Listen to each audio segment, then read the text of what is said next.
Assalamualaikum warahmatullahi wabarakatuh. Bagaimana kabarnya hari ini kawan?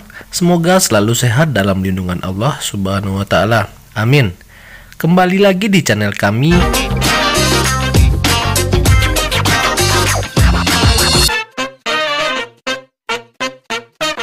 Terseretnya nama Menteri Sosial Juliari Batubara sebagai tersangka kasus korupsi bantuan sosial oleh KPK menambah panjang daftar anak buah Presiden Joko Widodo yang tersandung kasus korupsi. Kita semua mungkin sudah bosan mendengar kasus korupsi yang sering menimpa para pejabat di Indonesia.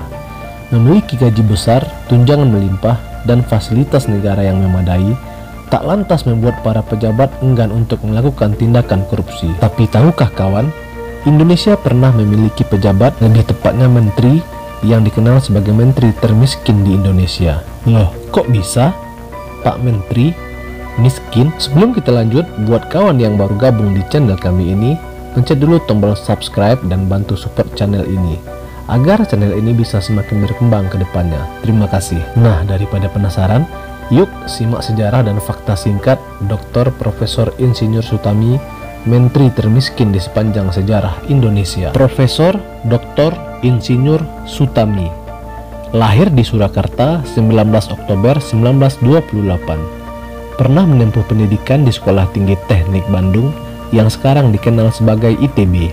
Beliau adalah seorang insinyur sipil yang pernah menjabat sebagai Menteri Pekerjaan Umum Indonesia. Beliau menjabat selama periode tahun 1964 sampai tahun 1978. Beliau mengabdi pada Kabinet Dwi Kora I era Presiden Soekarno dan juga mengisi Kabinet Presiden Soeharto, yakni Kabinet Pembangunan II. Selama Insinyur Sutami menjadi menteri, beliau banyak memimpin berbagai mega proyek, seperti proyek pembangunan gedung DPR, pembangunan jembatan Semanggi, Waduk Jatiluhur, Bandara Ngurah Rai, Jembatan Ampera di Palembang, serta pembangunan Patung Pancoran. Walaupun Sutami banyak memimpin berbagai mega proyek di saat beliau menjabat, Insinyur Sutami adalah salah satu menteri yang masuk ke dalam kategori menteri termiskin di Indonesia. Bagaimana tidak? Rumahnya yang berada di Jalan Imam Bonjol, Jakarta Pusat, dibeli dengan cara mencicil. Rumah tersebut baru lunas di saat beliau pensiun. Tak hanya itu saja, Sutami bahkan juga tidak merenovasi rumahnya sendiri, padahal rumahnya sudah mulai rusak. Atap dan langit-langit rumah beliau banyak terdapat bekas bocor. Selain bangunan rumahnya yang memprihatinkan, Sutami juga pernah mengalami kekurangan, dan ia telat membayar listrik.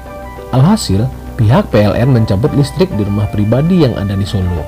Padahal kala itu, Sutami masih menjabat sebagai Menteri PU dan Tenaga Listrik. Para wartawan pada masanya menjuluki Sutami dengan menteri yang tak punya udel.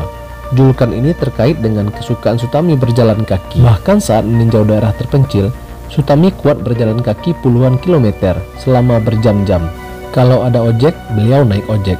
Kalau tidak ada, Sutami akan jalan kaki untuk langsung bertemu masyarakat kecil. Sutami ingin melihat sendiri manfaat dari pembangunan atau permasalahan yang ada di daerah guna mencari penyelesaiannya. Sutami juga tak mau memanfaatkan fasilitas negara secara berlebihan. Di akhir masa jabatan, beliau mengembalikan semua fasilitas negara, termasuk mobil dinasnya. Mendengar hal tersebut, seorang pengusaha berniat memberi Sutami mobil, tapi Sutami menolak dengan halus. Beliau hanya meminta diberi sedikit diskon saja. 14 tahun sudah Sutami menjabat sebagai menteri di era Soekarno dan Soeharto. Selama menjadi menteri, dua pemimpin tersebut sangat memperhatikan Sutami. Presiden Soekarno sering mengundang Sutami sarapan di istana, dan di masa Orde Baru, Presiden Soeharto kerap menjaga Sutami saat Sutami sakit. Soeharto lah yang meminta Sutami mau berobat ke luar negeri. Hal tersebut menunjukkan Sutami bekerja bukan untuk golongan tertentu atau satu rezim saja. Sutami bekerja untuk bangsa dan rakyat Indonesia. 13 November 1980, Sutami wafat pada umur 52 tahun. Beliau menderita sakit liver, diduga karena terlalu sibuk bekerja tanpa memikirkan kesehatan sendiri. Pada tanggal 16 Desember 1981, Presiden Soeharto meresmikan Bendungan Karangkates. Soeharto membacakan pidato penghormatannya untuk Sutami. Untuk mengenang dan menghargai jasa Sutami, Presiden Soeharto pun memberi nama bendungan dan PLTA Karangkates dengan nama Bendungan dan PLTA Profesor Dr. Insinyur Sutami. Demikianlah sejarah singkat Insinyur Sutami, salah satu menteri terbaik yang pernah dimiliki Indonesia. Semoga sifat dan kinerja beliau bisa dicontoh oleh Bapak dan Ibu Menteri pada kabinet pemerintahan saat ini. Jika video ini bermanfaat bagi kawanku semua, pencet tombol like dan bantu share video kami ini. Semua informasi di atas kami rangkum dari berbagai sumber terpercaya. Jika ada salah dalam penyebutan nama, kata, dan tempat, kami mohon maaf. Akhir kata kami ucapkan terima kasih. Wassalamualaikum warahmatullahi wabarakatuh.